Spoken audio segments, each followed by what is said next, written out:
Hi friends, இப்போ நம்ம பார்க்க போகிற 2 டேஸ் சமையல் லஞ்ச் பாக்ஸ் ரெசிபியில் என்ன பார்க்க போகிறோம் அப்படின்னா, உங்களுக்கே தெரிஞ்சிருக்கும்.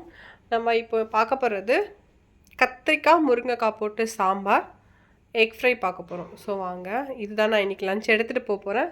ஸோ வீடியோக்குள்ளே போகலாம். பருப்பு வேக வச்சு எடுத்துருக்கேன், தோரம் பருப்பு. அதை வேக வச்சு எடுத்தது நல்லா கடைஞ்சி புளியை கொஞ்சம் கரைச்சி ஊற்றி ரெடி பண்ணி வச்சுக்கிறேன்.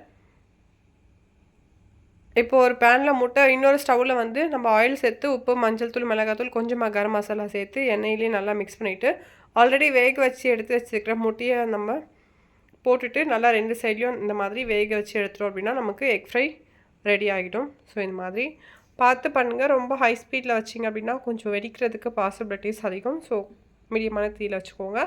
இப்போது பருப்பு வந்து ரெடியாக இருக்குது. காய்கறிகளை வேக வச்சுக்கலாம்.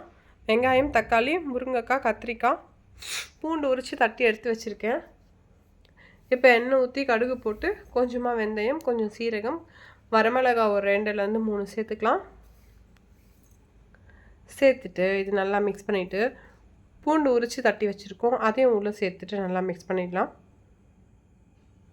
மிக்ஸ் பண்ணிவிட்டு கறிவேப்பிலை ஒரு கொத்து போட்டுடலாம். போட்டு அதையும் நல்லா மிக்ஸ் பண்ணிடலாம். இப்போது கட் பண்ணி வச்சுருக்கிற காய்கறிகள் வந்து நம்ம தனித்தனியாக போட்டு வதக்கணும் அப்படின்ற அவசியம் இல்லை. எல்லாத்தையுமே ஒன்றா சேர்த்துட்டு நல்லா இந்த காய்கறிகளை நல்லா இந்த எண்ணெயில் வதக்கி எடுத்துடலாம்.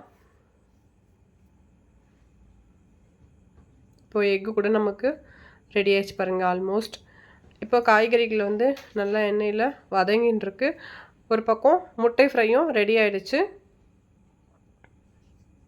இப்போ காய்கறிகள் நல்லா வதங்கியாச்சு. இப்போ இதில் மஞ்சள் தூள், மிளகாத்தூள், மல்லித்தூள் இதெல்லாமே சேர்த்து தேவையான அளவுக்கு உப்பு சேர்த்து நல்லா மிக்ஸ் பண்ணிடலாம்.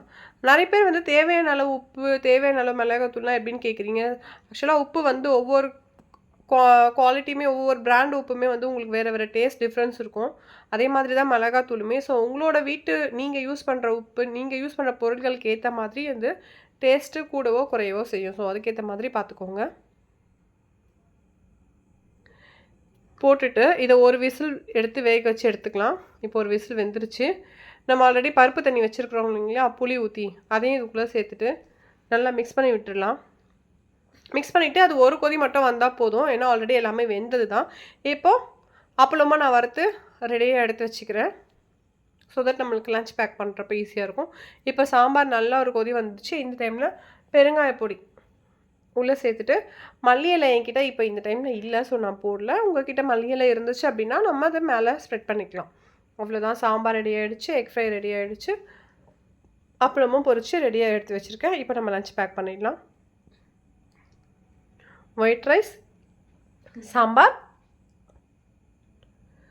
அப்பளம் எடுத்து வச்சுக்கிட்டேன், எக் ஃப்ரையும் எடுத்து வச்சாச்சு. அது கூட ஒரு திராட்சையும் ஒரு பாக்ஸில் போட்டு எடுத்து வச்சுருக்கேன். அவ்வளோதான் ஃப்ரெண்ட்ஸ், நம்மளோட லஞ்ச் இன்றைக்கி ரெடி ஆகிடுச்சு. ஸோ நாளைக்கு என்ன பார்க்கலான்றதை நாளைக்கு வீடியோவில் போடுறேன். டாடா, பாய்.